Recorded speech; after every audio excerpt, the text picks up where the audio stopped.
All right, just going to talk about some basic equipment people are asking about for their weapons classes. Here's a couple, just kind of stuff everybody should kind of have. If you're doing weapons training, you've got a trainer Balisong knife here. You've got a rubber band pistol there. A regular rubber pistol here. Make sure you disengage here so you don't break your partner's fingers. I'm going to take all this out. You could have a real tomahawk as long as it has a sheath there. Just kind of be careful because the blade can go through. Just some basics. You want a variety of training knives. These are the rubber knives that work nice for hard contact on your partner. This represents the double edged one. Of course, the Tonto single blade. Of course, your shorter weapon. And I always recommend people get these things here. Just water hose, whack. Do some hard sparring back and forth so it doesn't hurt, but it gives you a good sting. Another secondary knife. It's good to have the rubber sticks, right, as well as the regular sticks. So we've got a few pairs here. And again, different length sticks. You notice these ones are a little bit thinner and a little bit shorter than the other ones. So, basically a case that will carry all these in here. But safety first when you're training. That's why it's always nice to have the optional rubber ones. Of course, safety glasses, which you don't see here.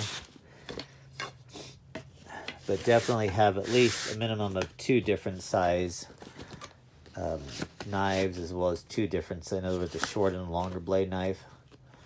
Rubber preferably if you want to go harder with your partners, if you don't want to beat up your bags too much that you're training on. And then have a good case, that way you keep everything nice and organized. Pretty much most of my stuff has the name tags, so get a name tag maker and just start putting your names on everything, because a lot of people have duplicates. And it's easy to walk out with your buddy's training knife or blade, or even training gun if you all have the same type. So that's kind of your basics here. And again, just kind of put everything back nice and neat. Keep everything nice and organized.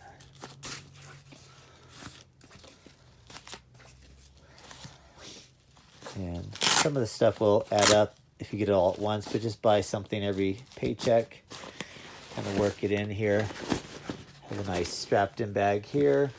And then again, another good option to have would be the wrist guards here. And if you're practicing some of the other distance weapons, it's nice to have a smaller club representing a tire thumper we have in the semi-trucks. Nice weighted one to carry in. Usually when you have the heavier weapons or the real ones, it's nice to bang around if you're going against a tree or a log or a tire. And again, if you want your partners to go a little bit harder on you and you don't want to bang up your wrist, these are always great to have just to pad up your wrist and forearm. And again, the next level would be getting some of the headgear that's made for Filipino stick and knife fighting, the kendo styles or the fencing styles. So anyway, got the bags, got the package. So before you start your class, come prepared.